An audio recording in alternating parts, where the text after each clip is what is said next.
Get your stinking rat out. It's Late Night Large. Welcome to the show that forces its opinion down your throat like bad medicine, Late Night Large. Checking your vital signs is me, Aaron Bliss, while the janitor posing as the gynecologist is Mike Large. Sorry, I should have said lockdown. How you doing, Mike? Yeah, I'm all right, aren't I? Really, all things considered. Yeah, obviously distraught at the final defeat, but we push on through. I don't want to talk about it. No. By the way, if you do want to talk about it, please do check out the Lockdown Large Extra Time, because me and Mike go in root deep into both the semi-final win and the final defeat in all its lamentations and bittersweet ruminations. So yeah, check that out. And also, hey, if you like what we're doing now, if you find it amusing or entertaining for any reason, please do click subscribe. Share with a friend if you feel that's a thing you might like to do. And the bell will alert you when we upload a new Lockdown Large. At the moment, we are being very prolific, at least 2 a week. So there's an Extra Time and a Lockdown Large regular edition. Now, to kick us off, you might remember last week, we were saying that we were very sad that Lockdown Large may end very soon. You might not see us in this format for very much longer, but events of the last few days have convinced us that we're probably going to be here for a while longer, actually. Of course, that's what happens with this particular government.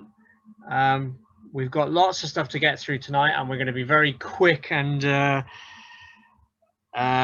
hopefully we're going to get right to the root of the matter at some of these big talking points from the last week. So as you may remember, when we last talked to you, the government, basically Boris Johnson and Sajid Javid, had just announced that fuck it was basically their policy from 19th of July. So not only was everything opening again, we're talking large-scale events, conventions, festivals, nightclubs, strip clubs, which Mike was particularly excited about. Not only were they all going to reopen, but just something that felt just tacked on at the last minute to appease the far right of the party. Oh yeah, no more face masks and social distancing. Don't need those anymore. To which most people looked at the scientific data and was like, hey? Do you know something we don't? Because I'm looking at this data and I'm looking at the medical advice and not sure I can gauge how your thinking aligns with that at all. And what happened to this data not dates? And anyway, what it's reminding me of, Mike, and what I'm kind of naming the episode after is this all feels like a replay of herd immunity for the young. How close to the mark do you think that is?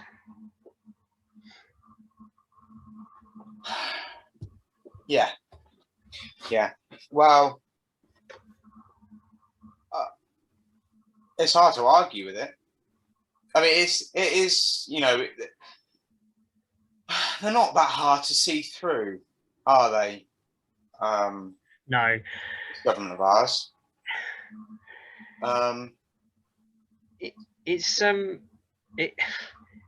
Sometimes it kind of bewilders me how they like you say, they're so transparent in what they want to do, and they want to manufacture consent for doing it, but then they keep failing. So for anyone who's not aware of what motivates the Conservative Party, it's making money. That's literally all they're trying to do. They figure that getting rid of every restriction will mean that everyone just forgets that there's a pandemic and, oh, my relatives died, but it's okay because I can go to the strip club and I can go to the shop and I can cough on people and it's fine and nobody's treading on me, kind of thing. in reality, they don't give a fuck about your freedom. They don't care about the people who say, "Oh, I don't want to wear a mask. It makes my face sweaty." They don't care about any of you having anxiety attacks, whatever bullshit you make up for not wanting to wear a mask. What they care about is their donors making a lot of money, which they'll only do if everyone feels confident to spend a lot of money again. And obviously mainly workers are, you know, put at risk of just catching whatever because nobody is remotely protected anymore. So that's their perspective. That's what they're thinking. Now don't get me wrong, they thought this way the whole way through the pandemic. As you can see, Boris Johnson initially tried to appease them straight away, as we've discussed many times, why he took so long to decide to have a lockdown. But bear in mind, not only the lockdown thing, but how long we took to decide that wearing masks was a good idea, even though it's so blindingly obvious and other countries had proven that it was such an easy way to reduce transmission. But no, they decided that it was more important to appease their far right backbenchers and their corporate donors who didn't want anything to be closed down or anyone to be restricted in any way. They definitely didn't care about your health. Now, what changed? Sorry, let me just. I was going to say, obviously, you can't have people wearing masks if you want herd immunity, can you? Yeah. So when we talk about herd immunity, there was no intellectual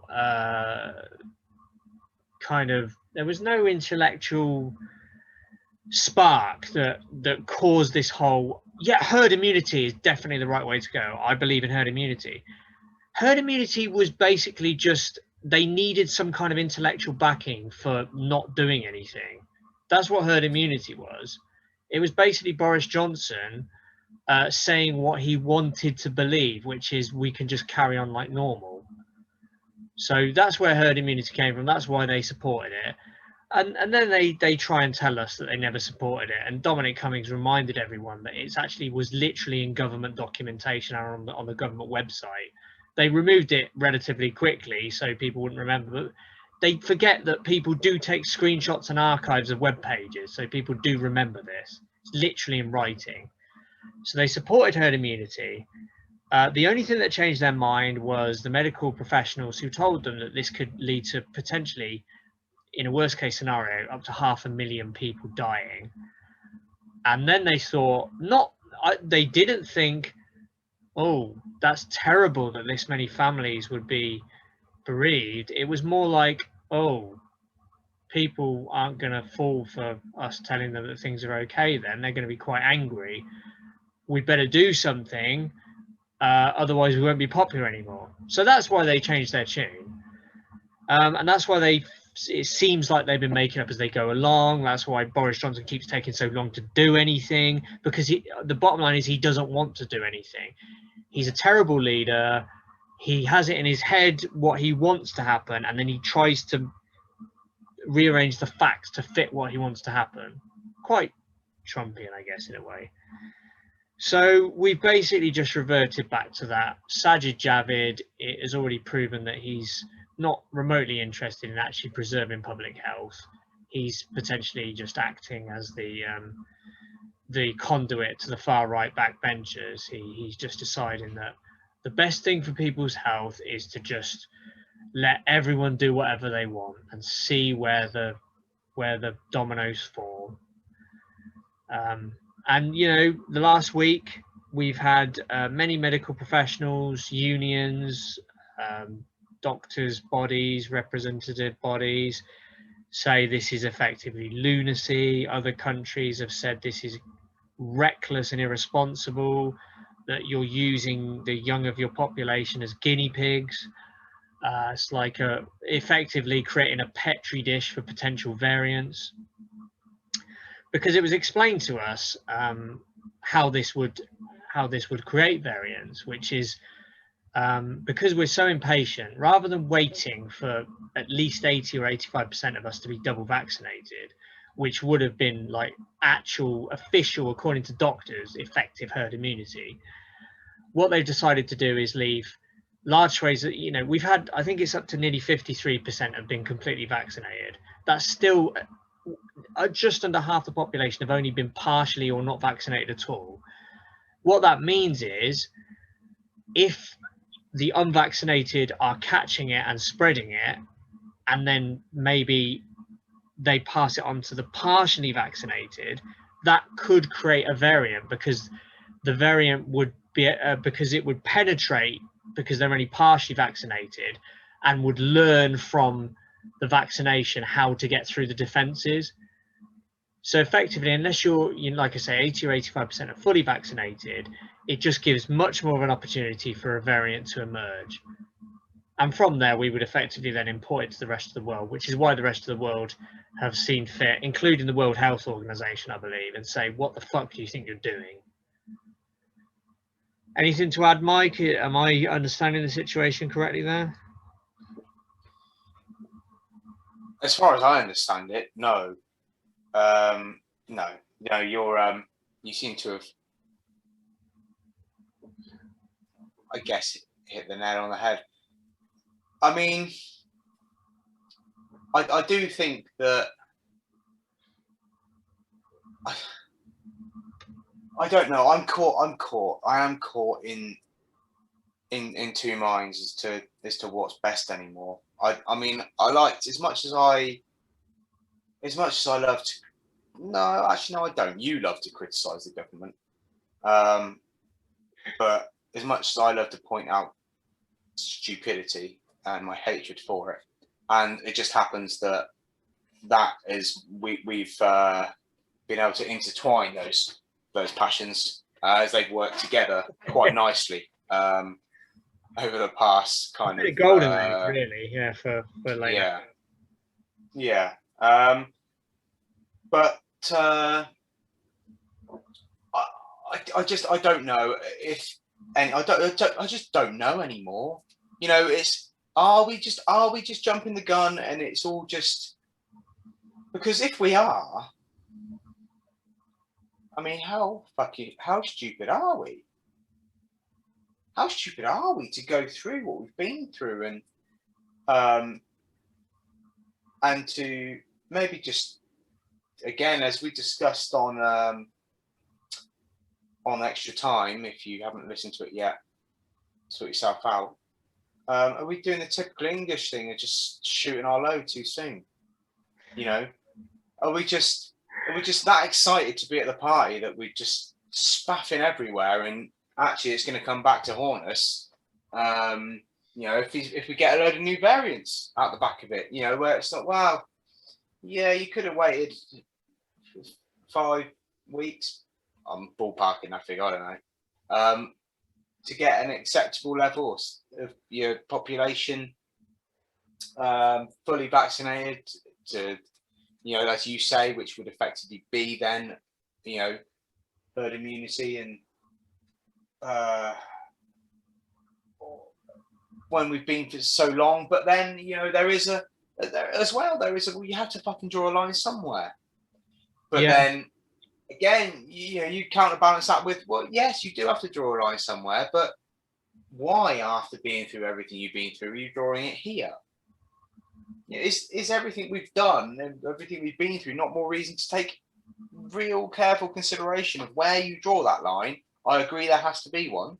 It's just, I don't know. It's almost, yeah. I've heard the. You spend so much time questioning everything, and it's actually to think, well, you know, I can't be right all the time.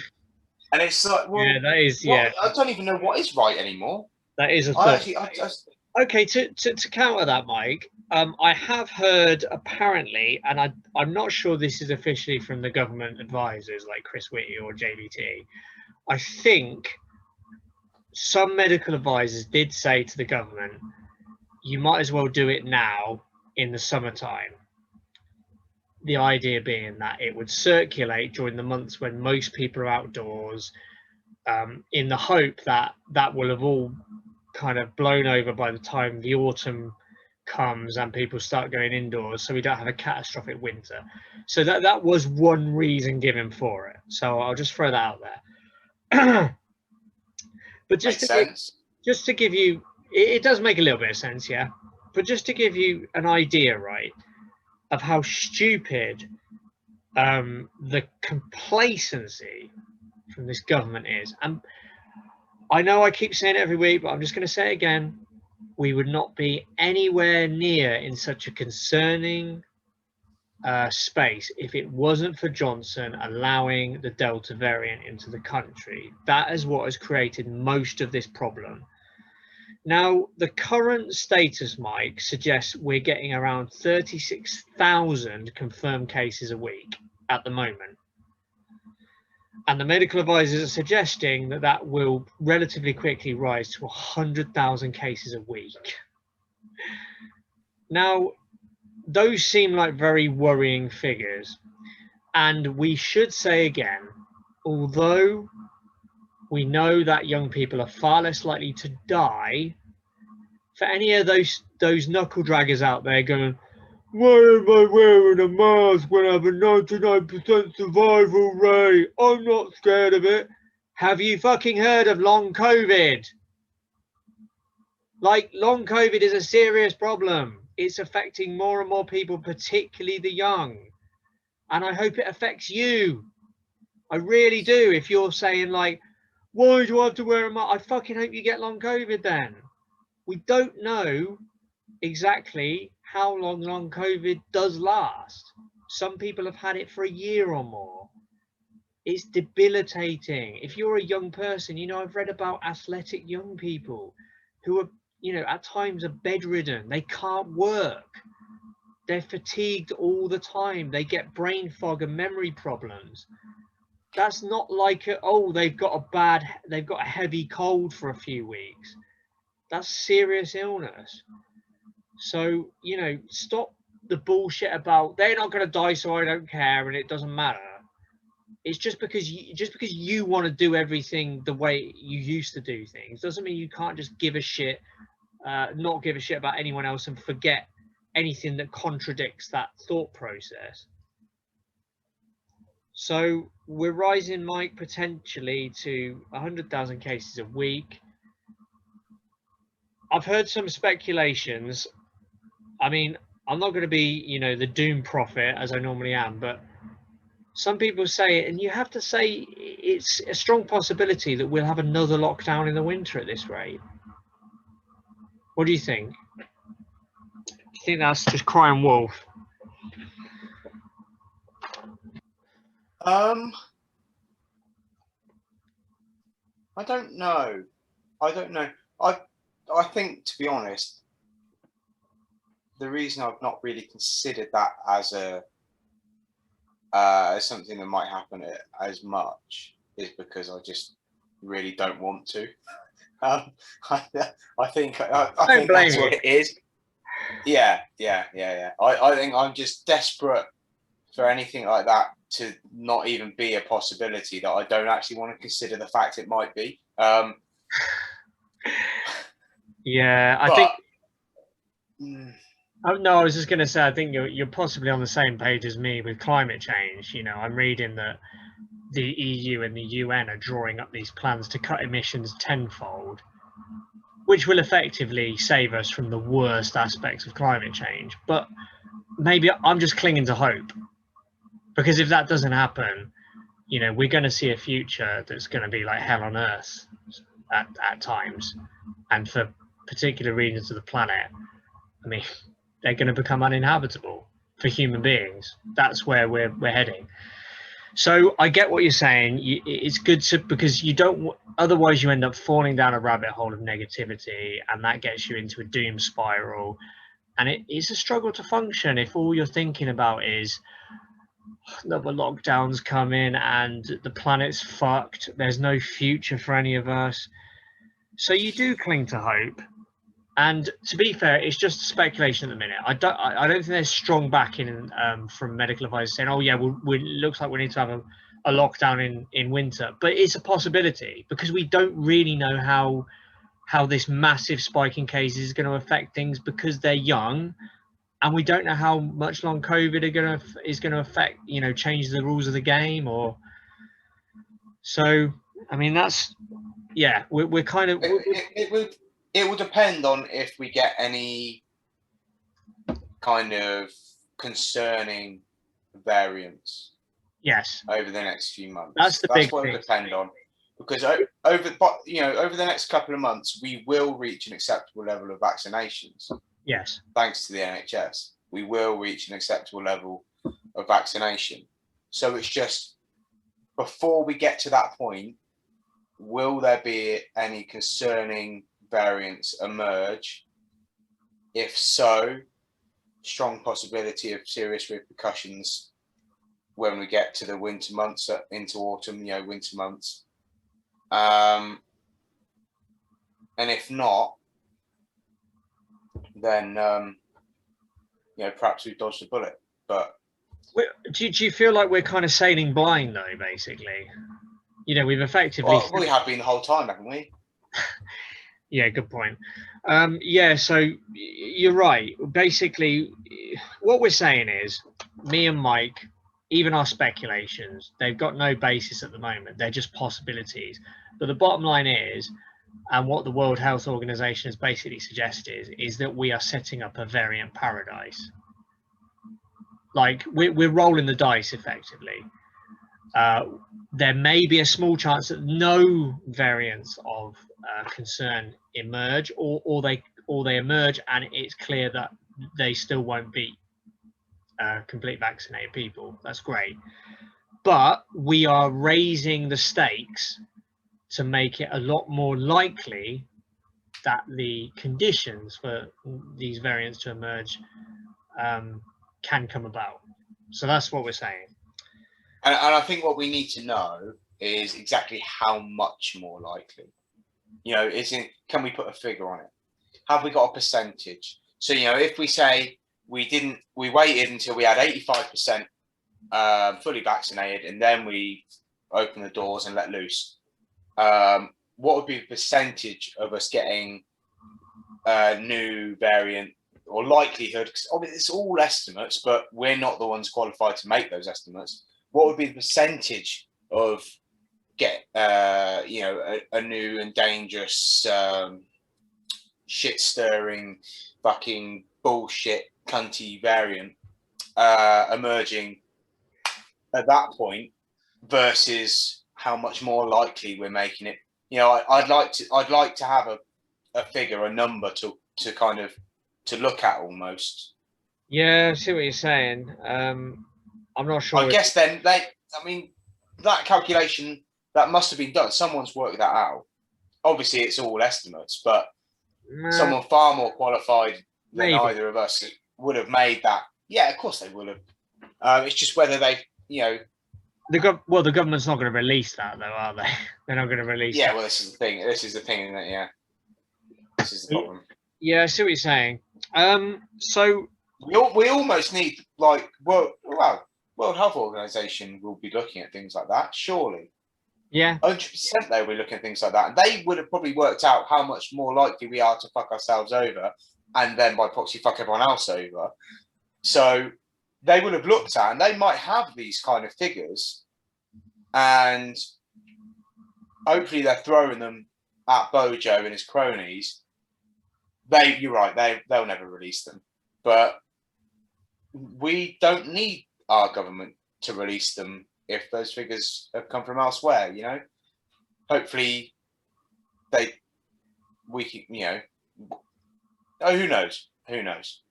I just think it would make me feel a bit more at ease if there was a number that we were looking at, or less at ease even. But yeah. Mike, what did you think when they were talking about we no longer will be mandated to wear masks or socially distance anywhere after the 19th of July? And when questioned on it, ministers, including Boris Johnson, came out with the usual conservative bullshit of it's up to individuals to make a judgment and exercise common sense and personal responsibility. I mean, Well, do we need to do anything else except gesture towards the guy with a flare up his ass at Wembley? I mean, even the antics at Wembley, which are most pertinent because they happened very recently, but let's gesture, you know, back to last summer, the scenes we saw on those beaches with people overcrowding, fighting, shitting in burger boxes. This is personal responsibility. This is common sense, is it? I mean, yeah, I feel like what you've done there, you've asked me a question. You posed a question that you know the answer to, because you know my thoughts on the general populace and their capacity for common sense.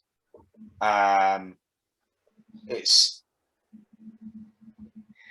astounding that a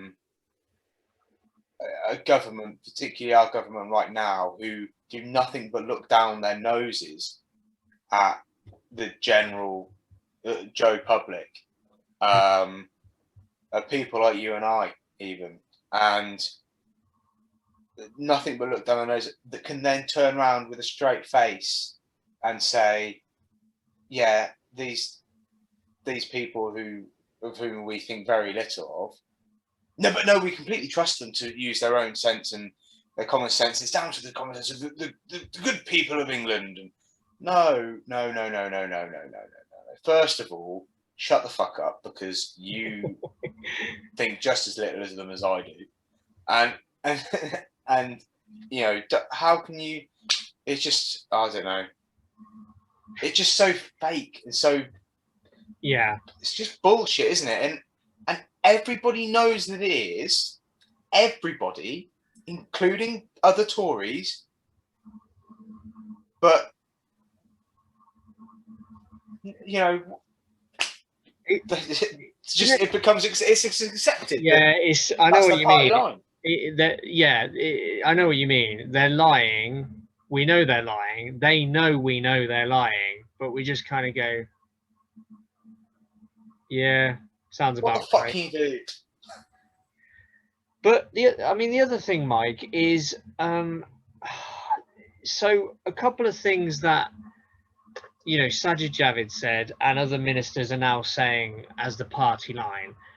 So Sajid Javid, despite, as we've discussed before, despite months of advisors imploring people and saying this is not the flu, do not compare COVID to the flu. One of the first things Sajid Javid did when he was health secretary is to say we need to learn to live with this like we've done with the flu. So immediately he's just gone against 18 months of guidance. Now, with this mask thing, you've got ministers towing the party line saying that bullshit about personal responsibility. But also, Mike, how long has it taken for medical advisors and medical professionals and whatever to get through to the government to communicate to people? Wearing a mask is not about protecting yourself. It's about protecting other people around you. So if you don't mandate the mask and you say, we're confident that people will apply common sense and work out the risk factor, as soon as you say that, you're turning it again into them trying to protect themselves, which we've established over 18 months is not why people need to wear masks. So we're back to this bullshit where ministers are just outright lying about things that we thought we'd won the argument on months ago. Yeah, and let's not forget, people don't. No, that's not fair. A lot of people don't give a fuck about others. They don't care. Yeah, it's just how the dregs of society don't give a fuck about other people. They don't have the capacity to actually care about anything other than their own menial fucking shitty lives. Empathy gap. They don't. They just have their own shitty little bubble that they live in, and they have their own warped views and opinions on things that actually they have little to no comprehension of, and they don't give a fuck. They don't give a fuck about you. They don't give a fuck about me. They don't give a fuck about anyone else. They say they do. They might say they do. A lot of them will actually just outright tell you they don't. But some of them will say they do, but they don't. Or they do when it's convenient to, but actually they don't. That's very well said, Mike. Yeah. Anyway, sorry. Yeah, just to rattle through some of the other issues. So, again, like we've said with almost everything else, the government has effectively tried to just force through what it wanted to do all the time and tested the water. And when they get a massive backlash, they'll kind of all retreat a little bit. And it looks like the backlash to the no mask thing, because what they did was they thought, oh yeah, you know, the gammon and you know, who are apparently representative of most of the country according to the Conservative Party, they'll love this, you know, the anti-maskers, they'll love us, so this is going to be really popular. And actually they've seen the focus groups and the polling, and the majority of the public actually do not want mask wearing to stop, and they are very uncomfortable with the idea of it stopping. So it looks like in a few statements ministers have started to backtrack.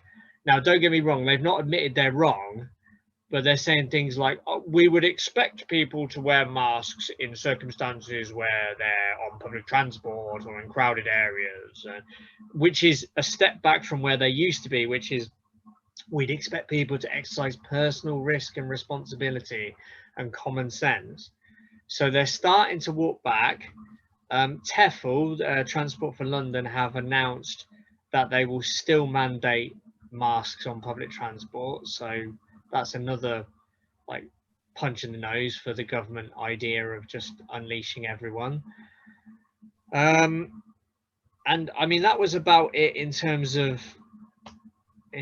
just the plans for Freedom Day or the reprise of herd immunity. The problem is, you know, fair play to TEFL and there will be numerous businesses and other kind of people that will say the same thing. They will come out and they will say, no, we're mandating masks, blah blah blah. You know, and that's fine, and you know, and everything that anyone can do is might help situations, and but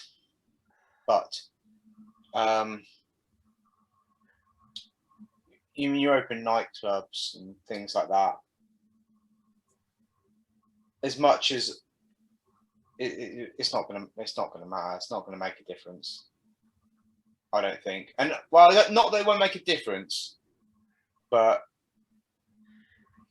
isn't that also a big problem that if you stop making it mandated by government, then any businesses that demand you wear a mask are potentially disadvantaging themselves, because the second you get someone kicking off, what can you do? Yeah. Well, if they you will don't, be. you know, if you don't wear a mask, you can't come in, and then that fucker will turn around, and then anyone who tries to walk past them, he'll go, "Oh, don't go in here, mate. No, they're Nazis. They're not letting you go in without a mask. Don't go in." And he could be a complete arsehole and drive your business away. You know, when it was mandated by the government, everybody knew where they were, and the donkeys that wanted to rage about it were in the minority. People just look at them and go, "Yeah, jog on, mate." But now they've been given license to say, "Fuck off! You're not telling me what to wear. I'll fucking wear what I want and what I don't want, and I'll come in your store, and you can't stop me or whatever, or call the police if you want to stop me." You know, and staff aren't paid enough to deal with arseholes like that. So you're just giving them carte blanche to do that. And how? I mean, I know you're the first one to look at the worst aspects of humankind, but I can definitely see cases where people will go into supermarkets or something, not wearing a mask, and then someone who's like a bit shy or whatever sees them or is close to them wearing a mask, and they kind of sort of raise an eyebrow, look at them disapprovingly, and you know that guy will probably go over to them and like deliberately cough in their direction or just basically be really obnoxious. You can see it happening, can't you? There's just going to be so many disputes about this kind of shit, and it could have been so easily avoided. And then I thought I'd end on a really amusing thing, Mike. What is amusing for me? Did you hear about this? So,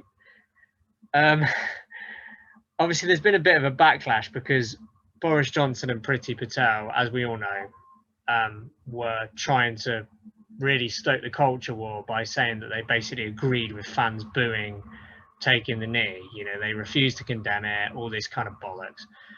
Now, I don't know if you saw, but some players, including Tyrone Mings, who was very articulate, basically called out Priti Patel and said, no, you don't get to condemn racism when you stoke the fire initially by suggesting that people were right to boo taking the knee, when that was exactly the reason we did it. Brilliant stuff from Mings. But so here's the funny thing. So Boris Johnson, obviously, he probably kicked himself because he realised that once he'd criticised them taking the knee, he couldn't then latch on to their success and sort of say, oh, well done, boys. Yeah, you know, the government was behind you all the way. Like, everyone sees through it. So he can't attach himself to their success. But apparently, and this is all over the news, by the way, apparently Boris Johnson was planning on inviting the England team to Downing Street to celebrate the fact that they made the final. Yeah. And the word got out that the reason it's been cancelled is because, particularly driven by black players in the squad, but you don't know who else said it, but basically a load of players in the England squad said that they wouldn't meet Boris Johnson. So it's just, I mean, that's just amazing. This is again another reason why I love this England team. They just have integrity. They stand up for stuff, and they're not gonna, you know, they're not gonna say, "Oh, the Prime Minister wants to see us. Oh, yeah, let's go into Downing Street." It's like, no, this cunt was supporting the people who were making us feel like shit for saying we don't want racist abuse, and he's a fucking racist himself. He's literally written about pickaninnies and calling Muslim women letterboxes. Why the fuck would we go there and pretend we like this cunt? So, I mean, in any other age, Mike, when the press wasn't behind him, this would be humiliating for a prime minister to have effectively invited a sports team to Downing Street and for them to basically reject it because they think he's a racist. But, you know, Johnson will probably ride it out. I don't know. What did you think about that? I thought it was great. I thought it was great. I did. I chuckled to myself when I read that. Yeah, I thought it was great. It kind of picked me up after obviously the dismal low of like we were so close to winning the trophy. But after I saw that, I was like, fucking good work, boys. That just tops it off. So anything else, Mike, that you can think of related to lockdown this last week or so? Because that's my list of pertinent issues, I think. Yeah, no, I don't think so. I think it's just, you know, we need to make sure that the guys are liking and subscribing the content to the content, really, don't we? We need to make sure that, you know, they're hitting that like button, they're commenting, sharing us. You know, Yeah, come on, also, it doesn't cost you anything. Click that like. One challenge I would put out there to those who listen, and thank you to those who do. I think it's fair to say that the majority of, certainly anyone that interacts with us, on the whole, have very similar, maybe, opinions, or share a lot of the same kind of opinions as perhaps we do on a lot of these things. Now, one challenge I would put to those people is actually they will have friends that, or certainly people they know, and friends that feel very differently. Perhaps just share it with them. Perhaps share it with them and see what we get back from it. Yeah, why not? Yeah, we're not afraid of a challenge. Share it with them, and see what kickback we get, and it'd be interesting to see if there was anything or anyone particularly challenging, because yeah, let's have it. Let's have it.